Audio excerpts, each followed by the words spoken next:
Olá, sejam muito bem-vindos. Hoje a gente vai mergulhar num tema super importante: o cuidado com a nossa mente.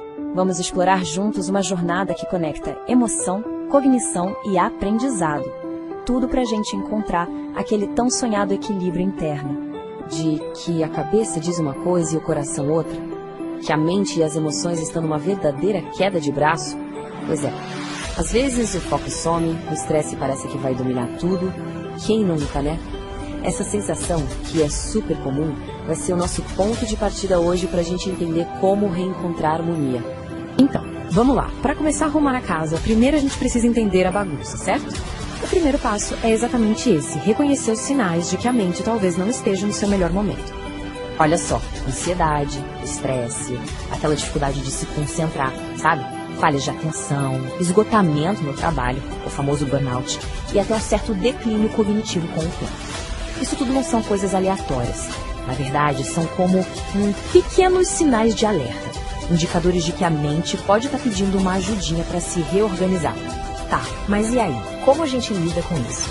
E se a resposta não for atacar cada probleminha de forma isolada, mas sim olhar para o quadro completo? É exatamente aqui que entra uma nova filosofia de cuidado, uma abordagem que a gente chama de integral. E olha que frase poderosa que guia toda essa ideia. É da Silvana Cracasso, mestre em Ciências da Saúde, que é a fonte da nossa análise de hoje.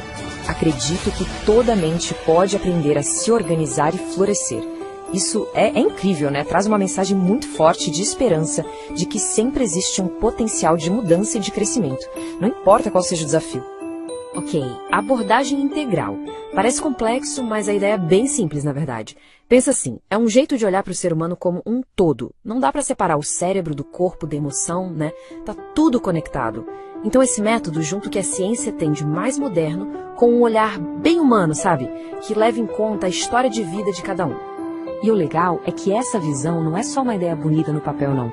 Ela é toda baseada em ferramentas e técnicas que vêm da ciência. Vamos ver que ferramentas são essas, como isso funciona na prática. Pronto, aqui está a nossa caixa de ferramentas. Eu sei, os nomes podem parecer um pouco intimidadores. Psicopedagogia, biofeedback, mas calma. O importante é a gente entender para que servem. Pensa no neurofeedback, por exemplo, como um personal trainer para o cérebro. Ele ajuda a treinar o cérebro para funcionar melhor. Já o mapeamento cerebral é como tirar um raio-x para entender como ele está operando agora.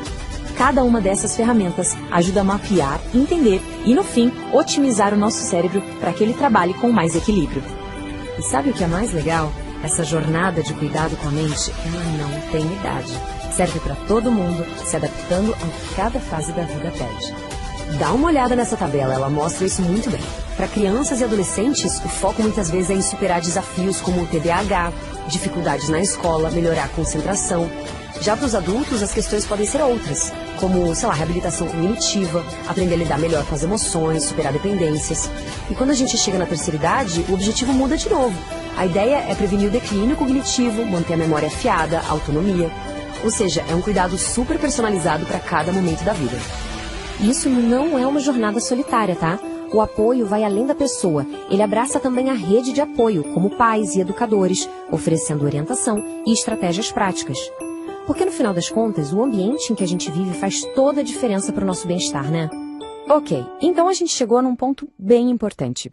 Como é que essa jornada acontece na prática? Como é que a gente transforma toda essa teoria em resultado de verdade? O processo é super bem definido. Primeiro, uma avaliação bem detalhada, para criar um verdadeiro mapa de como a mente da pessoa está funcionando. Com esse mapa em mãos, o próximo passo é criar um plano de ação totalmente personalizado, sabe? Feito sob medida mesmo. E aí, com o plano pronto, vem as sessões de suporte, que são o momento de reconectar a pessoa com a sua própria força interna. A mudança acontece de dentro para fora. E no que tudo isso resulta? Bom, não é só sobre resolver problemas. É muito mais sobre construir coisas novas. É sobre ter mais clareza mental, sabe? Equilíbrio emocional para lidar com os altos e baixos, autoconfiança para encarar o que vier pela frente e, o mais importante, autonomia.